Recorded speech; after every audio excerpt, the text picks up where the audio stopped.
Thank you, everybody, for this chance to share on YouTube a really, really interesting and rare book on the afterlife. Most of you probably remember hearing about this story on Unsolved Mysteries. This is when Peter Stack did the series in the early 90s, and they did this based on this book. It's called Always Karen. And it's about a mother who had a daughter who was dying of a type of cancer. And after she died, her mother and father wanted so much to communicate with her that they sought out a medium, sort of like a spiritualist, because this individual was a pastor.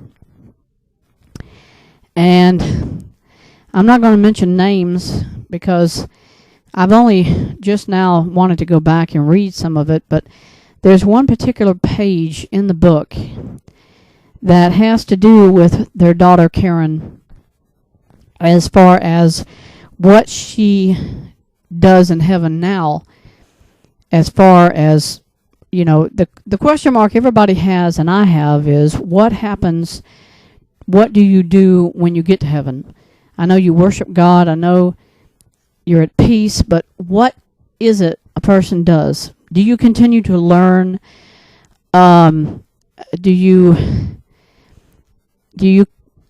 intervene in your family's life? Are you there with your family in spirit? What happens? Well, in this book, Always Karen, she communicated through the spiritualist over a period of maybe a year or 2 years with her mother. And then eventually the mother stopped using the spiritualist. She was able to start communicating with her daughter without the intervention of someone else, kind of acting as a go-between. And this is what her mother said in the book. Her daughter helps young children who have crossed over and died to deal with the life they now have in heaven, like the emotional distress of having no parents who care about them. They're not there with them anymore. And Karen's job, according to her mother, was to help them transition between our world and heaven. And that in itself says that when you die, if you die under an emotional scenario, I know from my own experiences of my dreams that God knows your feelings, and He has more compassion, and He shows more compassion in the way that you live your life in heaven, if that makes sense. And in the case of Karen, she helps these very young children who emotionally really aren't developed enough to understand what they're going through. And she's there when they get to the gates of heaven, the pearly gates as they call it, and she helps them transition. In other words, she comforts them. She's there to be a friend to whatever has to be done when they get there. And that is the only part of the book. I read the whole thing, and I felt like this is one thing about it I'll never forget. You know, that when you get there, you don't stop learning. You don't stop, per se, existing as far as, in human terms, what you do on earth. You still live, but in a different context, because you're not physically there anymore. As far as, yes, one day you will be reunited with your body if you're saved. And that's the reason for the rapture. The rapture is to reunite those who have died already. It reunites them with their physical body. But I think for you to go from a physical existence as we have it on earth and then totally become something different, and your whole existence, your whole life changes, I don't believe that, because the Bible describes things that will exist in heaven, but they're explained in a materialistic way, because certain things that are said in the Bible relate to things that you would think that makes no difference when you get to heaven. Like, for example, streets of gold. You'll have a mansion. Now, what would the point of having any of that if you're already a spiritual being? You're not physically a human being anymore. And that all relates back to Always Karen's book, that her mother had communications and probably still has communications with her. And this is what she got from the spiritualist, that Karen still exists in human terms and understands the same things that she did on Earth, that you're not a totally different person after you die. And this is not a residual type of thing that happens to you after you die, like certain parts of you still exist and then it kind of fades away or whatever. That's not factual by biblical terms or anything that's been experienced by near-death experience people. They say when they were going through that tunnel of darkness to that white light, you know, you still exist as that person that you were. And when you transition to the other side, the only thing that comes over people who have had these NDEs, is what we call them, you just feel this flood of peace that comes over you. But that doesn't change you as far as who you were. And my dreams that I've had about my sister who died is that you cope with the new life if you've died as she did in a tragic way. She was burned to death. But still, you relate to a lot of the things in heaven that you had on earth in a physical sense. And Always Karen is a book that relates to different things that, as a mother and daughter, they both shared with each other. You know, that real closeness, that bond. And that over time, the mother was able to communicate without really having to be using an intermediate between them. I saw a film not too long ago that Robin Williams did. What Dreams May Come. That's what it was called. What Dreams May Come.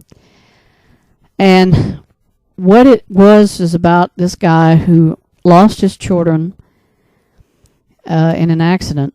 And then he was killed in an accident. And his wife, who was left with nobody, ended up committing suicide.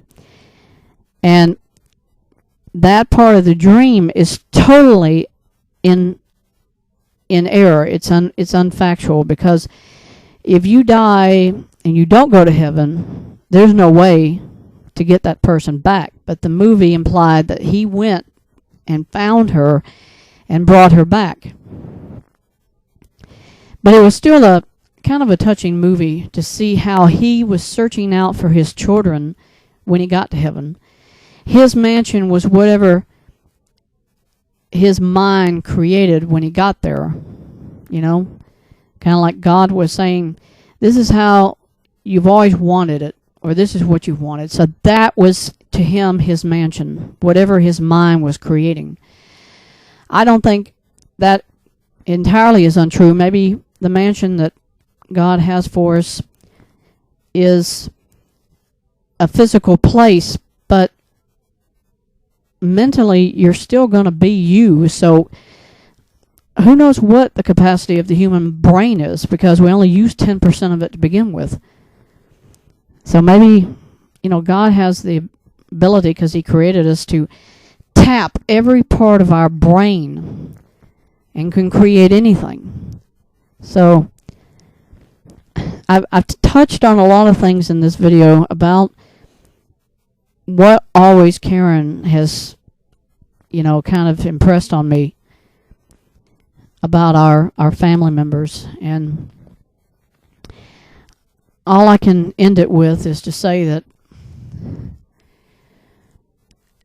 there are things that we don't know because we're not there, but we get little hints here and there from things that we experience after our loved ones die.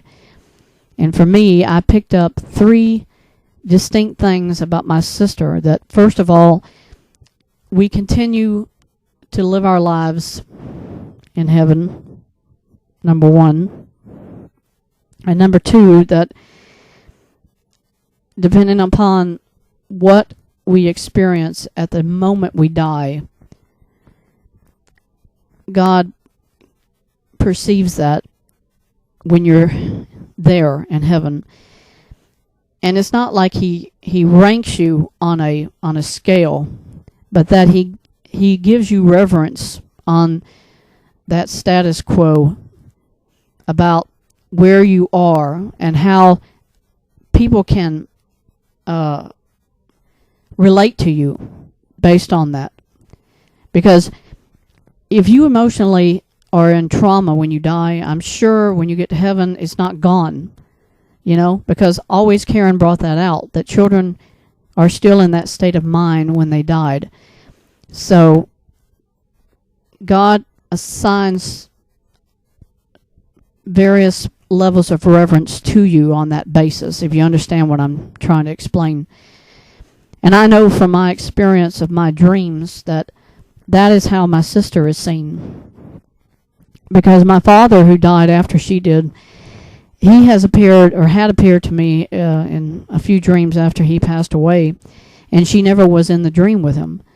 And that tells me that we cannot be seen together in a spiritual sense. When you die, you cannot be seen with somebody else if they didn't die the same way you did.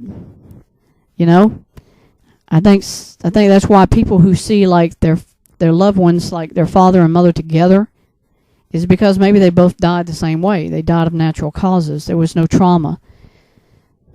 But I would recommend everybody watch or at least read the book about Always Karen, or see, if you have Unsolved Mysteries, if you can see it, watch the episode Still Always Karen, because they interviewed the mother and they asked her questions, and they interviewed the spiritualist and other people who are involved in it. But you're never going to hear them say much about this subject of what Karen did when she got to heaven. I think they might have touched on it, but I can't remember because I haven't seen it in so long. But it's just a fascinating subject to talk about. Where do we fit as far as our relationship with God, as far as what happens to us? If you're saved, you're there, period. If you're not saved, it doesn't matter what you go through. It doesn't change anything. But if you are saved and you know Jesus as your Lord and Savior, you know that He's going to give you peace when you get there. But you still are going to be a person. You're not going to be totally different than what you are now on earth as far as mentally. But when the rapture happens, all of this is going to be conjointed together. It's going to be reconfigured together. Your spiritual body will be reconnected with your physical body. But that's not going to change, I don't think, anything, except for maybe the future new heaven, new earth that the Bible talks about, as far as how we're going to exist. But when you're in heaven, everybody's going to be the same. And when the new heaven is created and the new earth is created, everybody's going to be the same as far as those who were saved. So thanks for letting me share my interest about this subject with all of you today, and thank you.